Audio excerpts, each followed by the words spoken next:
수도권 일대에서 이른바 기업형 성매매를 한 총책을 경찰이 쫓고 있다는 소식 YTN이 전해드렸습니다. 성매매 여성과 직원들을 폭행하고 협박을 일삼았다는 이 총책은 추적이 시작되자 업소를 비우고 잠적하는 등 증거인멸에 나선 것으로 전해졌습니다. 자세한 내용 취재기자 연결해서 알아보겠습니다. 신준명 기자. 네, 사회부입니다. 네, 신 기자, 성매매 현장 수십 곳을 돌아다니면서 직접 취재했는데 당시 상황부터 자세히 전해주시죠. 네, 성매매가 이루어지고 있다는 오피스텔과 원룸을 취재진이 직접 한 곳 한 곳 찾아다녀 봤습니다. 부천 역곡동의 한 원룸에서는 성매매하는 태국인 여성들을 직접 만나기도 했는데요. 취재진을 보고 황급히 달아나는 여성도 있었고 손님인 줄 알고 문을 열었다가 화들짝 놀라 닫아버리는 여성도 있었습니다. 당시 상황을 먼저 보시겠습니다.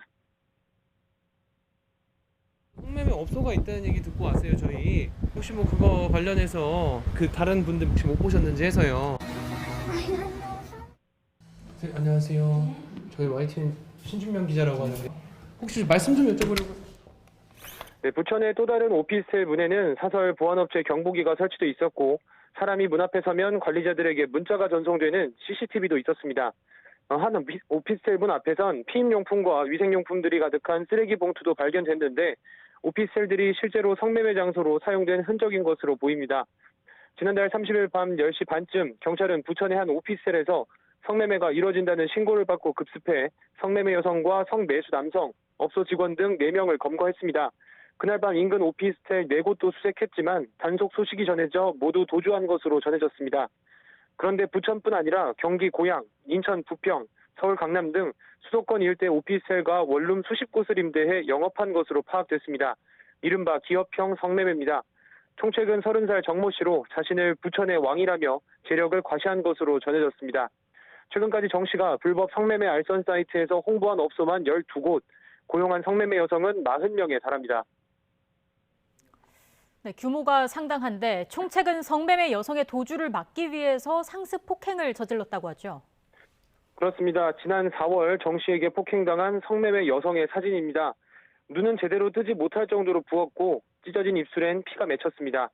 이 여성이 도주하자 정 씨는 태국인들이 주로 이용하는 SNS에 현상금 1,000만 원을 주겠다는 글을 올리고 뒤를 쫓고 있는 것으로 전해졌습니다.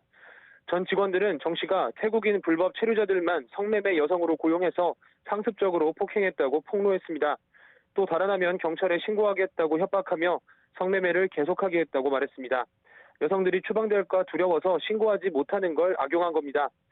정 씨는 매출이 안 나온다거나 단지 기분이 나쁘다는 이유로 남성 직원들도 수시로 폭행하며 도주를 막고 입단속을 시켰습니다. 앞서 정 씨는 직원을 폭행한 혐의 등으로 징역 10개월을 복역한 뒤 지난해 12월 출소한 것으로 전해졌습니다. 이렇게 직원들을 잔인하게 관리했던 정 씨는 경찰의 단속을 치밀하게 피하며 지난 6년간 성매매 업소를 운영해온 것으로 파악됐습니다. 손님을 받을 땐 신분증과 직업, 명함을 확인한 뒤 성매매 업소 방문 기록을 조회하는 앱을 통해 기록을 검증한 뒤에야 업소에 들여보냈습니다. 돈은 성매매 여성의 계좌로 받았고 성매매에 이용한 오피스텔이나 원룸은 직원 명의로 임대했습니다.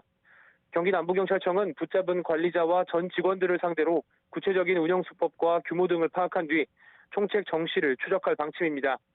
하지만 앞선 경찰의 단발성 단속으로 수사를 눈치챈 정 씨는 영업에 사용한 휴대전화를 폐기하는 등 증거를 없애는 동시에 임대한 오피스텔을 비우고 잠적한 것으로 알려졌습니다. 지금까지 사회부에서 전해드렸습니다.